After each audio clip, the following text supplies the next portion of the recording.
kembali kita bertemu pada pembelajaran berikutnya. Masih di tema 1. Belum jauh-jauh dari tema 1 nak, tetapi sekarang tema 1 pembelajaran 5. Nah, tema 1 masih mengenai hidup rukun di rumah. Pada subtema satunya hidup rukun di rumah pada pembelajaran 5. Oke anak ibu. Nah, ini yang kita akan pelajari hari ini. Masih hidup rukun di rumah ya nak ya. Jangan lupa karena ini masih materi tema 1. Oke nak ibu, kita lanjutkan ke pembelajaran tema 5 ini.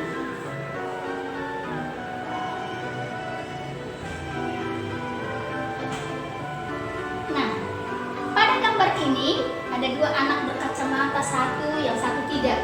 Nah, mereka kompak tetap berpegangan ya. Nah, kita lihat Udin namanya satu, yang satu namanya si Mutiara. Selalu ditunjukkan gambar anak ini hidup rukun. Karena yang kita bicarakan mengenai hidup rukun, bukan hidup bertengkar. Nah, lihat tandanya bersahabat, berpegangan terus. Bersatu kita teguh, bercerai kita runtuh. Nah, kalau kamu bersatu terus dalam keluarga pun, maka keluarga akan damai sejahtera. Oke, Ibu? Nah, Udin dan Mutiara rukun dalam melakukan tugas-tugas di rumah. Mereka mempunyai tugas membersihkan rumah dan halaman. Rupanya mereka punya tanggung jawab dikasih orang tuanya. Yang satu membersihkan rumah, yang satu membersihkan halaman. Namanya gotong royong. Harus begitu nak. Nah, pekerjaan yang berat kalau dikerjakan secara gotong royong akan ringan, kemudian cepat selesai. Oke nak ibu. Nah, selain menunjukkan kekompakan, rupanya pekerjaan pun cepat selesai. Lihat berikutnya, Udin dan Mutiara rukun dalam melakukan tugas-tugas di rumah.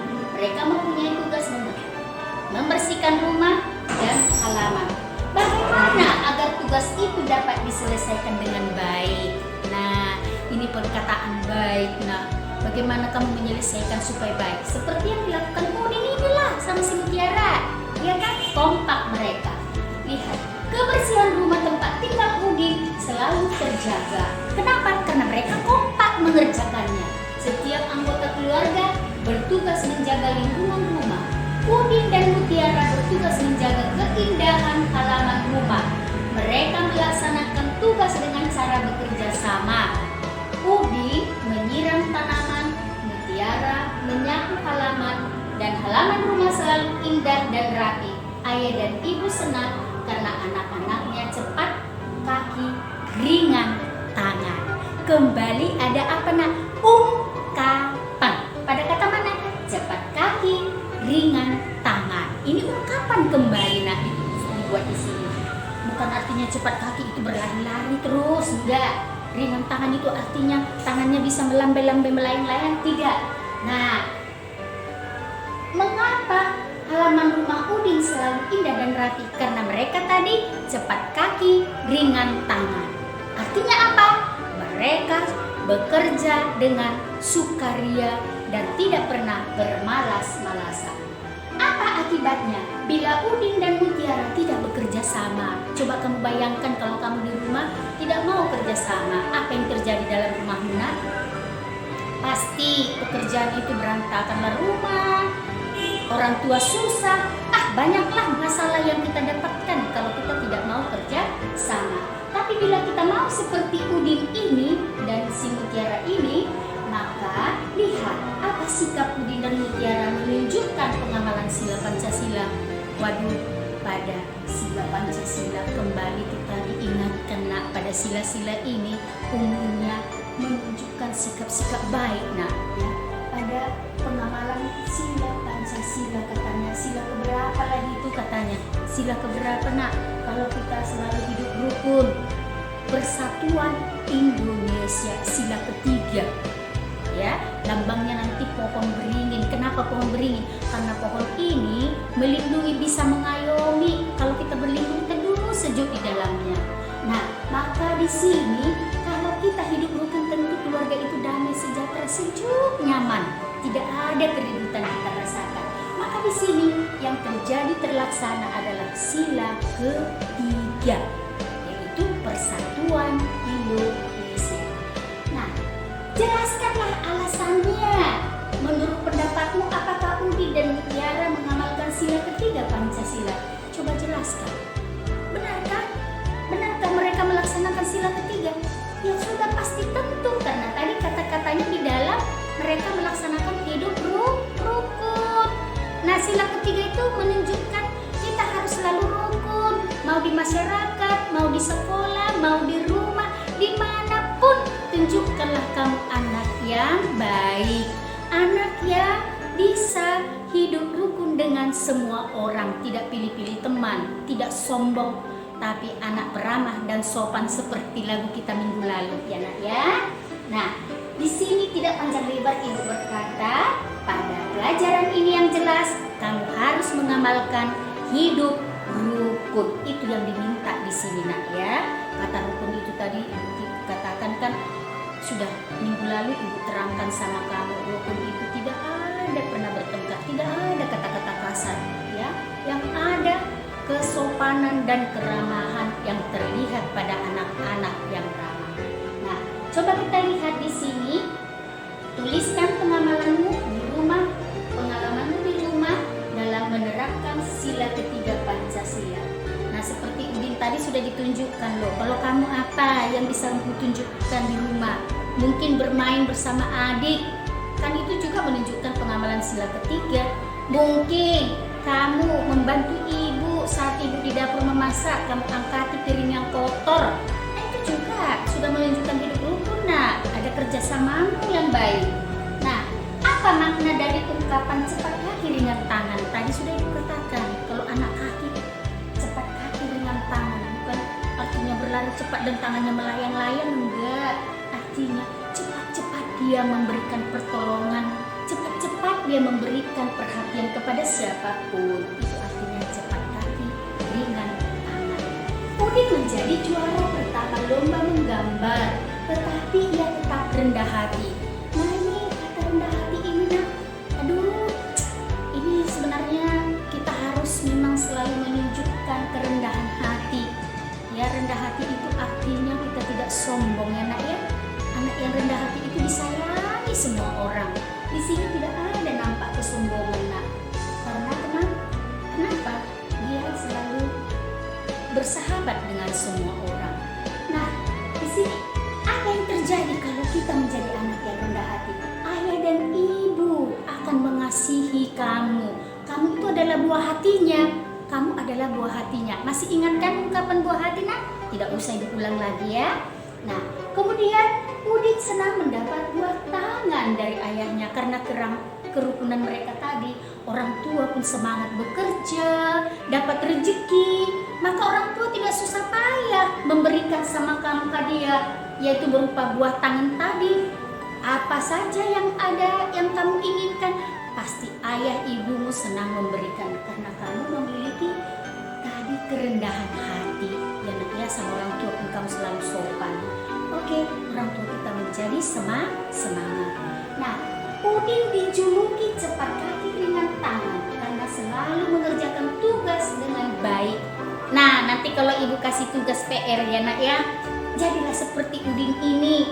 Jangan hari ini ibu kasih, minggu depan baru kamu kumpulkan. Itu namanya bukan cepat kaki ringan tangan, tapi pemalas. Jangan jadi anak pemalas ya nak ya.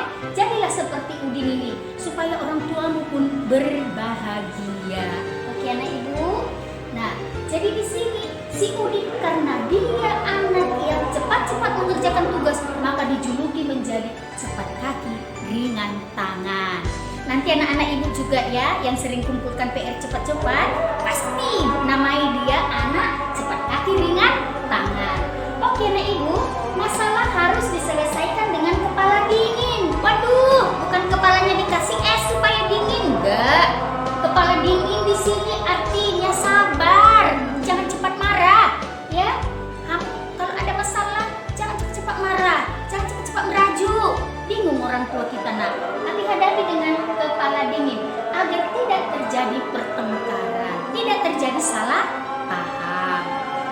Orang yang sabar dikasihi Tuhan, ya kan nak? Nah, jadi kepala dingin itu adalah orang yang sabar. Walaupun misalnya tadi ada kesalahan, dia cepat memaafkan. Oke anak ibu, apakah kalian ingat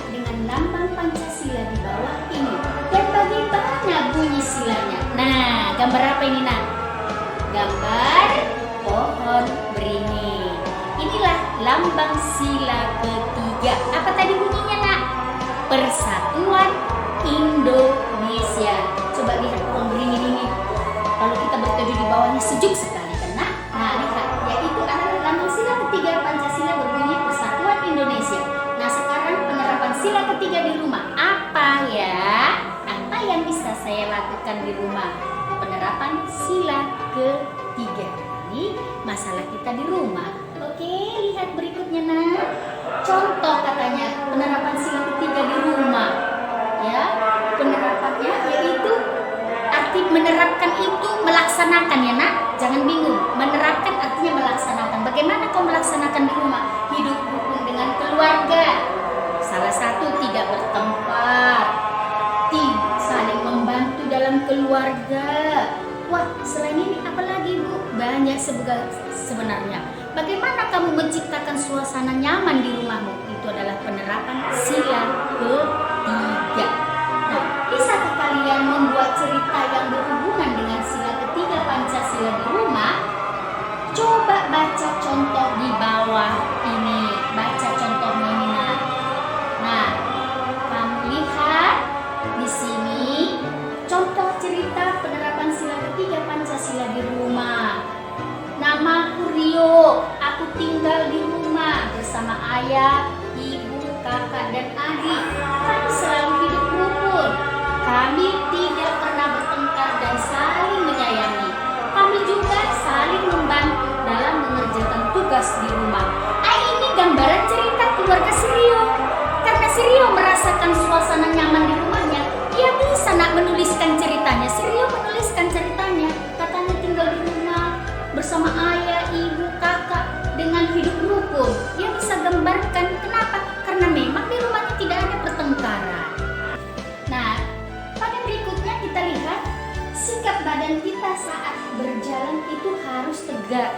Nah, kadang-kadang kita menganggap sepele berjalan itu. Nah, ya ada yang jalan gini-gini, suka-sukanya. Ada yang jalan gini-gini. Nah, ternyata di sini berjalan yang benar itu ada loh nak. Sikapnya bagaimana?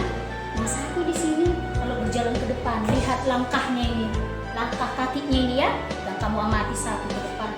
Nah, kemudian ini menunjukkan bagaimana kalau kita melangkah itu yang benar. Ini dia, dibuat gambarnya di sini. Awalnya kita buat kita seperti ini. Kemudian kalau kita kembali ke tempat berarti dengan posisi badan tegak dan siap. Ya, itu saja di sini nak. Ini bagaimana kamu melangkah. Jadi tidak boleh suka-suka. Kita juga kalau kita misalnya melakukan gerakan-gerakan sehat loh. Ini biasanya pada pembelajaran kita olahraga karena kalau kamu berolahraga jangan suka-suka mau berlari itu nggak boleh suka-suka. Kepelekok kakimu ayo. Nanti bisa bengkak kan. Maka harus kita lihat contoh-contoh gerakan ini. Inilah dia yang benar. Posisinya pertama begini. Lalu kalau sudah selesai kembali siap tegak. Nah, ini olahraga yang sehat, bukan suka-suka hati. Oke anak ibu? Nah itu saja pada gambar ini yang perlu ibu jelaskan. Kemudian saat berjalan harus dimulai dari kaki sebelah kiri. Ikuti aturan ini, kaki kiri. Tahu mana kaki kirimu? Nanti kamu nggak tahu pula mana kiri mana kanan. Kalau tangan ibu ini kiri, ini kanan. Berarti kalau ini tangan ibu kiri, tentu kaki ibu yang kiri pun kamu tahu kan yang mana? Gak mungkin tangan kiri kita ini kanannya ke sini kakinya kan gak mungkin kan nak? Maka ini kiri berarti kakimu di sini kan ada lurus. Nah oke. Nah katanya di sini berjalan harus dimulai dari kaki kiri. Itu yang benar. Kemudian saat kita berjalan maka kaki kita melangkah dan tangan kita mengayun. Diayun. Nah jadi bergerak organ-organ tubuh kita itu ya nak. Nah ini olahraga yang sehat. Jangan kamu berjalan gini. Ini namanya langkah tegak, tidak bergerak apa-apa ya nak ya. Nah oke. Langkah kaki dan ayunan tangan kita harus berlawanan. Nah kalau kaki kita ke depan, tangan kita bagaimana? Ke sana. Ini namanya berlawanan kan. Nah, oke anak ibu. Nah itu saja nih. Kemudian jika kaki sebelah kiri melangkah, maka tangan yang mengayun adalah sebelah kanan. Maka ibu bilang tadi yang berlawanan itu tadi. Kaki kirimu di sini, kananmu kemana? Ke belakang. Kalau kaki kananmu yang maju, kaki tangan kirimu ke belakang. Ini yang berlawanan. Nah, itu maksudnya di sini nak ya.